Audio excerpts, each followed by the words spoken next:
Moi, c'est Ève, je suis la mère de Cassiopée qui est en 5e maintenant. Ça fait sa 2e année à Montessori. Elle a fait sa première année dans la classe des Siennes, qui est une classe de transition. Et puis là maintenant, elle attaque la classe des Ocres. C'est une autre transition, un passage plus vers l'adolescence, mais elle est très heureuse ici. Cassiopée étant dyslexique et dysgraphique, c'était assez difficile de lui trouver une place dans le privé, surtout après l'année du Covid, où on essaie de prendre des élèves qui réussissent mieux plutôt que des élèves qui sont attirés, je dirais, vers la réussite. Et l'orthophoniste m'avait conseillé de trouver une école Montessori qui serait probablement plus adaptée à elle.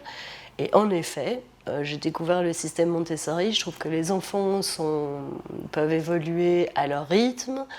L'apprentissage est très pratique encore au début, alors peut-être un peu moins, mais je trouve que c'est quand même, ça reste très pratique dans l'ensemble, ce qui permet d'avoir une meilleure compréhension des sujets. Et je vois mon enfant qui grandit, qui reprend confiance en elle au niveau de la lecture, de l'écriture, etc. Donc pour moi, c'est tout positif. L'interaction entre les enfants ici se fait plutôt comme dans n'importe quelle école.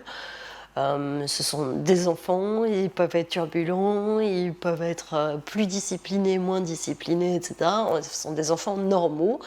La seule chose qui est très différente, c'est qu'ils vivent dans un groupe plus restreint et que donc, ils ont plus de contraintes ou plus de facilité, je dirais, à communiquer. Il faut se faire son trou et puis voilà, il y a des choses qui se passent, il y a des apprentissages de respect, mais c'est des enfants normaux qui vivent ensemble et qui doivent apprendre à se respecter ou à se connaître. Ce que j'aime beaucoup dans l'application Montessori ici, c'est que, comme je le disais, les travaux sont pratiques ou concrets.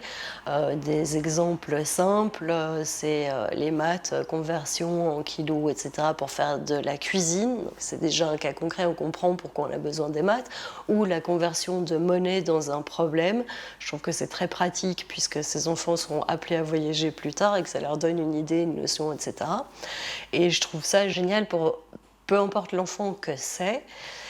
Si l'enfant est plus rêveur, le cas concret va pouvoir lui permettre de comprendre entièrement la chose, de le visualiser, de pouvoir presque le toucher, le palper, alors que quelque chose d'abstrait va être plus difficile à comprendre. Et pour les cartésiens, ça leur convient tout à fait, puisque la théorie est mise en pratique ou se voit en fait.